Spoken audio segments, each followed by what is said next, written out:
Salut les artistes, j'espère que vous allez bien. Pour cette vidéo, je teste les fléchettes Caliber Black Edition de chez Pulse, 90% tungstène en 22 grammes. Les fléchettes sont vendues au prix de 72,95 €, disponibles en pointe acier en 22 et 24 grammes et pour les pointes nylon en 20 grammes uniquement.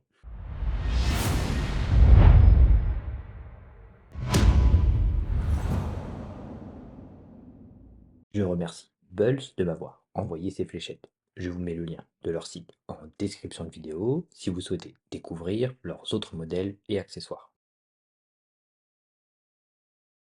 Avec ces fûts, on a 3 tiges noires Pulse taille médium, 3 ailettes standard Caliber, le tout dans une boîte de transport en plastique.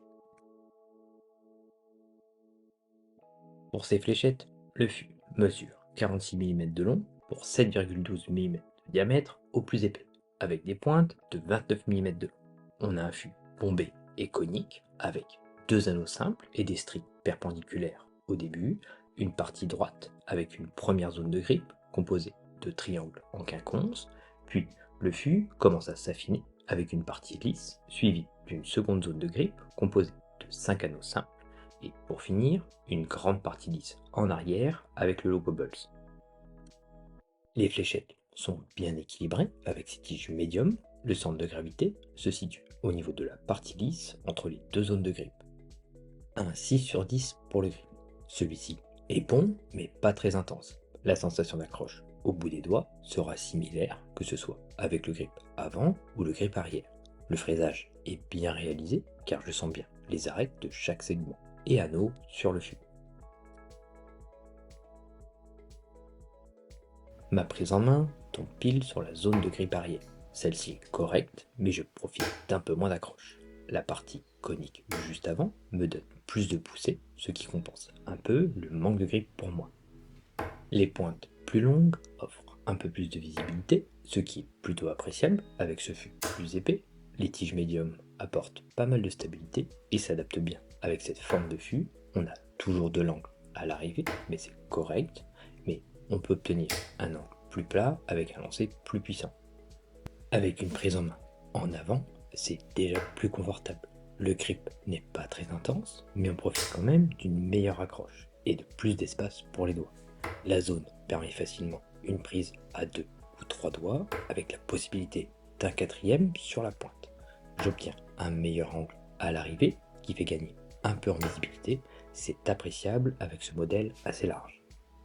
Je n'ai pas réalisé de test avec une prise en main en arrière, car pas adapté avec cette partie lisse et l'avant est trop bombé pour avoir un vol stable.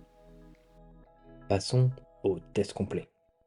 En utilisant des tiges courtes, la fléchette reste stable en vol, on a un gain de vitesse mais pas mal d'angle une fois arrivé sur la cible. Avec les tiges intermédiaires, on garde un vol stable un peu plus lent, mais on a un meilleur angle à l'arrivée dans la cible. Et pour les tiges médium, c'est la longueur qui apporte le plus de stabilité en vol, qui s'adapte bien avec cette forme de fût, même si on perd un peu en vitesse. Avec des ailettes slim, ça fonctionne plutôt bien avec cette forme de fût. On a un vol rapide, assez stable si le lancer est puissant et un bon angle à l'arrivée. Pour la forme poire, les sensations sont similaires au slim, avec un vol rapide et un bon angle, mais apporte un peu plus de stabilité à la fléchette. Avec les kites, on a un vol plus stable, sans perdre en vitesse, mais on récupère un peu d'angle à l'arrivée. En utilisant des ailettes standards, on gagne encore en stabilité, mais on perd en vitesse. Et la fléchette a plus d'angle une fois arrivée dans la cible. Et la forme Teamplex s'adapte bien au modèle. Ça apporte plus de stabilité encore, sans perdre en vitesse, avec un angle d'arrivée similaire à la forme standard. Pour la personnalisation de ces fléchettes, j'ai choisi des tiges Evo de chez Target avec des ailettes standard Shot.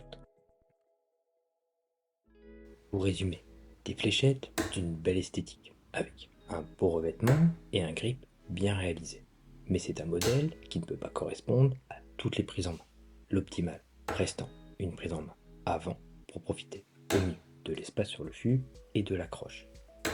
Les fléchettes peuvent s'adapter à différentes configurations, Tigellette, mais demandera un lancer puissant pour en profiter et garder une bonne stabilité en vol. Les fléchettes sont assez spécifiques, ce qui ne pourra pas correspondre à tout le monde.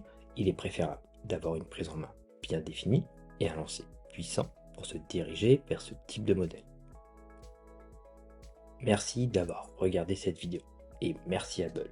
Si la vidéo vous a plu, n'hésitez pas à la partager.